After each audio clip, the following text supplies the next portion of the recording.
Hey, welcome to the channel. My name is Jason, and here I talk about all things story. And the story I'm talking about today is one of my own. It is episode 55 of my ongoing series, Worth 1,000 Words, where I write a 1,000 word short story based on a piece of artwork without an outline. And before I go on, remember, I am always asking for submissions. So if you find yourself looking at or stumbling upon a cool piece of artwork and would like to see my take on it, please send it my way. So let's talk about the soundtrack of this story. The music of the writing, I chose a soundtrack actually. It is from a film called It Comes at Night. The soundtrack is by Brian McComber. I saw that movie in the theater when it came out and felt like it had a great atmosphere and an interesting premise, but it just didn't quite deliver at the end. I don't know, maybe it's one of those things I need to revisit, but I think it was a great fit for a painting of a creepy barn. So that said, let's check out this week's artwork. This week's artwork is titled Barn 4. And it's by a concept artist named Andrej Rempel from Berlin, Germany. So let us take a closer look at this thing and why I chose it. Well, this has a story to tell. Again, it's so simple to create these elements. I'm really saddened, let's say, that I don't find a lot of pieces like this. It is seemingly a very simple painting at first glance. You have this old torn up barn sitting there and some kind of hazy light in the middle of a forest. There is a fire burning in front of one of the open doors. But more interestingly, off to the left are eyes that look like they're gleaming in the darkness. It looks like three pairs of eyes. And now that I look at it, I guess there's more up top as well. But these are the elements that I love to look for. It's like, why is there a fire burning here? What are those things inside? And what is the significance of Barn 4? I know from an artist standpoint, he was just, it's his fourth barn painting, most likely. But I think I'm going to use that title to my advantage, as I always do. Andrej, thank you for this artwork. I love it. It has a very, I love the rough, gritty, textured feel of these paintings and the little aspects you added that really add so much story. So let's see what I came up with. Birch trudged through a forest that had none. The behemoths around him had no names he knew. All they did was loom dark, layered with prehistoric scabs that had never been picked. He rested at the foot of one and went to try at one of those scabs because he couldn't be the only one out here bleeding. Not one gave. Maybe they were scales, armor of creatures yet to be awakened. His flannel was a mess of sticky blood. And when he undid the buttons, each one a painful excursion, his naked torso was bare to the moonlight that cast on him like broken glass. He moved just to be sure the illusion wasn't his own infected flesh, because that's how he felt, like he wasn't his own anymore. The last barn hadn't been right. Too close to town, too clean, too well kept. It had been the third barn, but it hadn't been a charm. He always hated that saying. Made him think of what got him into this ordeal. But just as he honed in on that memory, it was gone, lost to the trees. I'm not myself anymore, Birch said. His voice were vibrations through a long string tied to his eardrum. It itched. He scratched it, then examined his finger. No blood there, at least. No parasites wedged under his nail. Get up, he said. And he did, pulled by something. He held his slick gut in case something might fall out. Heal, he said. But that command didn't work. And why would it? He wasn't like her. That thought, like the first, dropped into a pit of tar. The forest opened just when he needed it to. His knees staked themselves into the damp soil, so deep he thought he might fall through. No such luck. The sky flowed in gritty textures he could feel on his skin, the wash of moonlight filtering enough to make him feel naked out here, exposed. Tree cover had been all he'd known since entering the forest. Corpses of gray trees, some fallen, some not, cut the scene harder than the moon. He shielded his eyes, then peeked under his hand, which cupped the top of a dilapidated roof of a barn with two open doors, like eyes on a head sunken to the nose. Between those doors, a foul gash rose to the roof's peak. Made of flaky skin, it was ready to be peeled away by the softest breeze. The air was dead still. He was dead still. Maybe that was his fate, to be a bleached messenger to ward off others who'd been cursed enough to find themselves here. Fate changed its mind. He was on his feet now, cold and bare and afraid. A swell of warmth produced a trickle that ran down his leg. Piss or blood wouldn't make a difference. 4th time's a fortune, Birch said. A saying that would most likely never leave this forest or this barn, but he was okay with that. Sometimes you deserve to keep treasures for yourself. And so he set foot toward this barn, knowing, just knowing, this was the right one. It had to be. Every stride took something more from him, and he had little to give. He caught his breath at the western door, where he swore he felt the tinge of the sun's touch. He looked to the east, hopeful dawn would arrive soon. Facing the darkness ahead held a fiercer pain than what ate at his belly. Ate. That's what it felt like. Something there gumming his flesh, nibbling away the softest ends to not alert him to its acts. He made a fire to take his mind off it, to create a dawn all his own, and maybe, just maybe, the smoke would bring help. Birch couldn't rest. He was drawn inside to where the fire didn't reach. Hay and twigs and bird bones crackled underfoot. Small things scurried to hide, kicking up the smell of mildew and rot. He'd fit right in soon enough. He ignored it all, making his way to the center, where the barn's gash let in a pattern of silver shaped like rows of arrowhead teeth. That's where he sat, then lay, then lurched as something spilled out of him. And he was relieved, not unlike puking your guts out, catching your breath on the edge of the toilet, or wherever you found yourself. That moment of calm when you thought everything might be all right. It wasn't. When Birch allowed his eyes to open, he saw black stains that were not shadows, trailing from his wound to where he could not see. But then he did see. Twin pearls regarded him, narrowed. Then another pair, and another. He curled up in the patch of silver, hoping they would take him. A draft of breath, as old and black as the forest, said, 4. There were 3, not 4. But it could have been his addled mind praising his genius from moments ago. When he saw the finger or tendril or twisted claw separate itself from the rest of the black, pointing right at him, he realized he hadn't imagined it at all. 4, it said again, coming from 3 locations as one. Him? He guffawed, hacking out a glob of something. A relief washing over him, though a devil in 3 lurked inches away. That black finger elongated, bent with a pop of dry wood, and pointed to where dawn would be soon, but a fire was now. More, said the voices.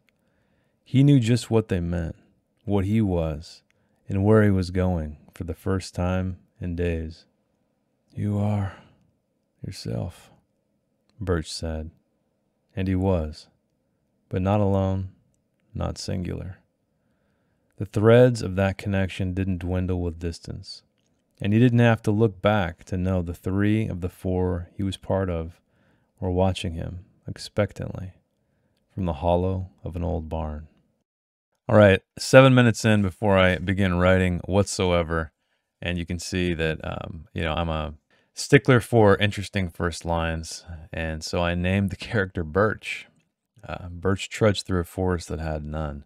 I don't know if that was obvious in the story or the reading, and then I started trying to contrast that here with different trees, possibly to, I guess fill it out. But I wanted to be more ambiguous, so I called them dark behemoths. They were looming with prehistoric, and I was stuck here for some time thinking of a way to describe these trees. I wanted them to feel ancient. I also wanted to start painting a picture of the atmosphere here, because it's a very interesting atmosphere. You can see we have these just blurred kind of smears of trees. Very interesting, kind of bleak color palette, which I love, and I love the rough brush strokes. I know I say that all the time, but that is true. I feel like that in itself lends itself to a certain tone, right? It's kind of like with writing. Depending on how you write, if you're writing very staccato or very long sentences or having lots of white space, you're kind of creating a tone, right? It's more than the words you choose on the page. It's how long the sentences are, how short the sentences are. And I really think a lot of artists, depending on their skill level, they kind of forget that. It's almost as if they're trying to create something that's photoreal, akin to a photograph or a 3D render or something like that. But I feel like they're just missing that, I don't know, that character, that extra level of detail. And that's what I love right here. I love seeing all of that exemplified in this painting. And because I listen to the soundtrack, It Comes at Night, that's the atmosphere I was trying to create. I don't really think I achieved that. Um, that movie had a very, if you have seen the movie, it has a very specific atmosphere and just cadence to the shots and the cinematography and all of that. But I didn't do it, but that's okay. I think I created something that feels at least, reminiscent, or at least it complements the painting somewhat. So I created this man named Birch who was wounded somehow. I didn't know at this point. I know what I did figure out immediately is I wanted to use the title of this painting, which is called Barn 4, and I wanted it to make him the fourth one. See, my eye was drawn, and this is funny, but my eye was drawn to the bottom left-hand corner where you see those three sets of eyes. However, after I wrote the story and was recording another part of the video, I looked up to the top part of the barn and noticed there are more eyes. So I kind of killed the entire concept. I was really banking on the fact that we had these three sets of eyes, and our protagonist is going to be the fourth of them, and this is the fourth barn. And so that's kind of what I was playing with here. And I see that right there. It had been the third barn, but it hadn't been a charm, obviously referring to third time's a charm. And so he came up with this little saying called, fourth time's a fortune. So that's what that was about. Hopefully that was apparent. And here, when I'm talking about get up, I'm not myself anymore. I was playing around with the idea that he's obviously not in control of his actions. And so when he said get up, he did, and he was pulled, he was driven by some kind of force. And that kind of led to the second line where he said heal. And I don't know that it works. I might change that later. I have no idea, but it was almost as if a follow-up to him, like, well, I said get up, and I got up, and I could keep moving forward. And so he just thought, oh, if I said heal, maybe I would heal myself. And actually on the rewrite or the edit later on, I do kind of seed a little bit of something there, because I wasn't happy with how it was. It seemed very random. It popped out of my head, so I wrote it down. I mean, that's exactly how these things go most of the time. I don't think too much. Sometimes I do overthink it, and I think that's to my detriment. But anyway, I added a little seed there of, why would it work? It's not like he was like her, meaning that he was cursed by some woman or some witch or something like that. And that is what led him to his state. And so finally, almost at the midpoint, this was kind of interesting, is that I'm finally getting to this barn. It's taken me this long. I was I was buying myself time essentially. And it did cause me some pain when I was trying to finish the story, because once I figured out how I wanted to end it, I didn't even add the fire in, right? So the fire is a very prominent focal point in this piece, because, you see these creepy eyes are clearly not human in the darkness of this barn, but you see a fire there. And that's really, and I talked about this in the artwork, but that really caught my eye and made this thing interesting. I think even if the eyes weren't there, the fire being there and this barn could have told its own story, because this barn clearly looks like No one's ever, used this, ever or for years and years and years and years, and it's just fallen in complete. Yeah, it's crumbling away, fallen in disrepair. But we still have this fire blazing there, but there's no one visible anywhere. So it makes you wonder. I mean, you could even argue this painting would be more powerful without the eyes in the darkness, because it just really makes you wonder who is inside that? Who lit that fire? Is he off in the forest, or is that person off in the forest foraging, or are they inside this dark barn? We don't really know. And so the way I created that in the story was I was going to use it as, when I mentioned the dawn, I was using east and west. Now, obviously, I don't really know the direction of anything in this painting, but I use those two doors to signify, east and west, from just you know, facing it standpoint, like if you're looking at a map.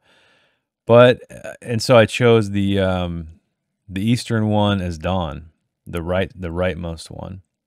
And it was almost a moment for him to, yeah, he was catch his breath. He was like he didn't want to go inside. He knew he had to be here. And I probably could have emphasized that a little bit more. The fact that he didn't want to go, but he was pulled inside.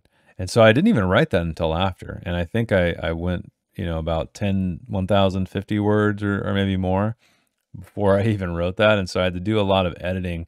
So this one did take a little bit longer than I like to go, which is funny because a lot of times when I'm digging through artwork or scanning through artwork on ArtStation, it takes me some time, but I saw this immediately. I was like, okay, that's the one. I got to do that one. There's just something about it that really, really, really does it for me. Just the storytelling elements. It's the minimalism. It gives me a lot of, a wide berth to be able to put my own spin on it. A lot of these paintings have figures in them, and it's pretty clear what's going on. Whereas this one has a lot of mystery to it, and these are the most fun ones for me, because I get to kind of fill in a lot of the blanks. And here we have him, Birch, catching his breath at the western door, where he swore he felt the tinge of the sun's embrace. So yeah, again, still hopeful of sunlight, the warmth of the day, because it's clearly not in daylight anymore. And I really, going back to the painting, I love the way the sky is done here. This really, to me, looks like, and I'm sure, I know this is digital, it's not on a canvas, but man, he really conveyed the look of textural detail there. And there's a few artists on ArtStation I've noticed, some of whom I've actually written stories about their paintings, but anyway, I think another visual element that I like about this, that I came up with, is that the barn itself is almost, and I know we see human faces and everything, right? That's just how we're wired, but I love the fact that it looks like a face, like a skull, right? You have these two eyes, and I mentioned it looks like a head sunk into the nose. And we even have in the center, we have some broken boards that look like nasal cavities of a skull. And so I used that, and then obviously used the gash. Well, I called it a gash. The broken area directly above that, leading to the roof, which is also broken. And so we finally have Birch here, like going into the barn. Hay and twigs and bird bones crackled under his feet, and then have things scurry away. And you can see I'm already at 800 words, and I haven't even got to the actual the reveal, I guess you could say. Like, what is this guy? What's wrong with him? Why is he going here? Still, I didn't know. I knew I had to create these three eyes. I was going back and forth a lot. I was thinking about, are these entities already in this barn, and he's just going there to meet them? And then I decided it was kind of more of an alien like deal, where they're actually being, created inside him, and they slide out of his guts. And I added that part as well, where right when he was lighting the fire, well, not yet, but went through the edit, he's lighting the fire, and he feels that nibbling, almost as something is eating him from the inside out. And so he starts the fire to take his mind off it. But yeah, here I go. So twin pearls regarded him, narrowed, then another pair, and another. And he curled up in the patch of silver. So I just imagine, because there's this massive, hole in the roof, that it was casting down some moonlight, and he kind of used that to, I changed it later. I kind of looked at it as almost a protective circle, even though, he knows it's not going to work, but to him, just the light is safety because he's surrounded by so much darkness. But I think in the edit, I actually mentioned that, he said he curled up in the patch of silver, hoping they would take him. So I guess you could flip that on its head and say that he was revealing himself to them. And then finally, I wanted to give these things voices. I wanted them to be not individual creatures. I wanted them to be like many but one. And that kind of really goes back to the four thing. Like the first thing, the first line I wrote really inspired how it ended in that, I am not myself. Because it ends with him saying, I am myself, but he's not singular, he's plural with these other creatures now. He's part of something bigger than himself, and he's off to get more than four. So everybody said, it said four, it said again, coming from three locations as one, and then him. Again, I don't know if that was very clear, them referring to him. That's just sort of his indirect thought. And then he laughs, and then at that notion. And finally, these black fingers are elongated, changing direction with a pop of dry wood, and pointed to where dawn would soon be, but a fire was now. And so they are. So I already decided. I was like, okay, I got to add this fire in there somewhere. So I haven't even added the fact that he lit the fire, but it is definitely part of the story at this point. So I'd already made that decision, even though I hadn't committed it to the page yet. And finally, you are yourself, Birch said. So that's kind of just, him. He felt like he was losing himself initially, right? He knew something was wrong. And I know this sounds cheap, but if you remember early in the story when I said he was about ready to hone in on one of these thoughts about, like, what had happened to him, why he was here, it drifted away. He lost it just as he was going to pluck it out of the ether. And that to me was a way of not only avoiding the fact of figuring out why he's here and what happened to him, but his mental state. So he's not himself. He's drifting away. But at the very end, none of that matters because he has a new purpose, and he knows exactly what he's got to do, and that is to go find others. For what purpose, I don't know.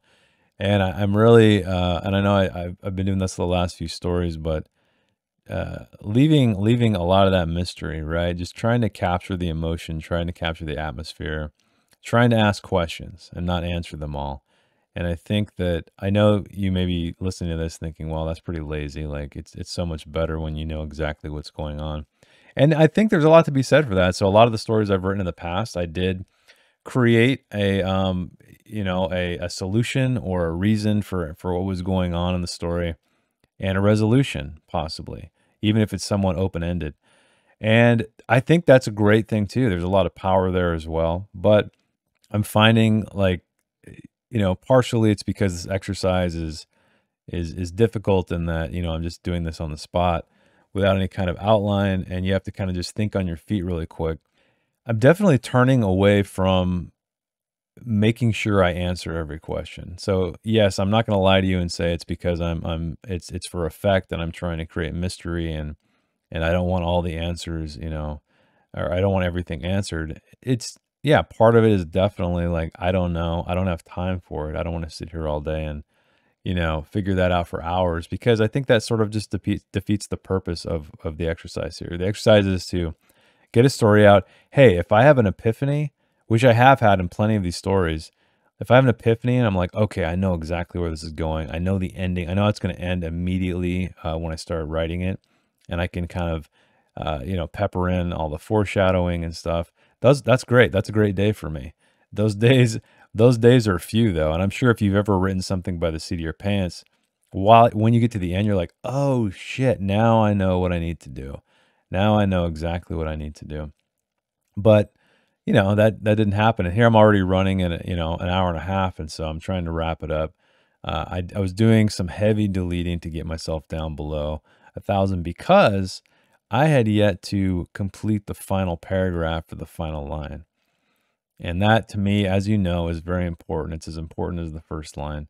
And so I knew I was like, okay, I'm going to buy myself some time. I'm going to delete some unnecessary things.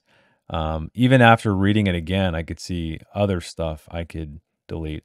And really, like, just to me, like, looking at the story, and I don't know if I achieved it, I probably didn't. I was really trying to reserve, to minimize long sentences. I was really thinking Cormac McCarthy, The Road. Now, this is not even close to that writing style or as good, but what I mean is I was trying to pull back because I tend to, when I write, especially when I'm writing like this by the seat of my pants, I overwrite.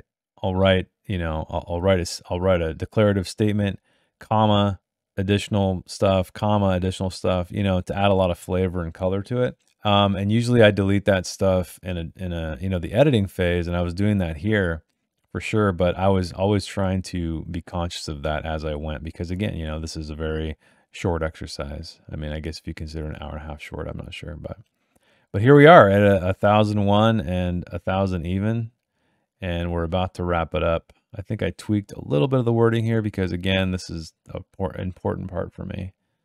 And I have one shy, but we're about to wrap it up now. And that's 1,000.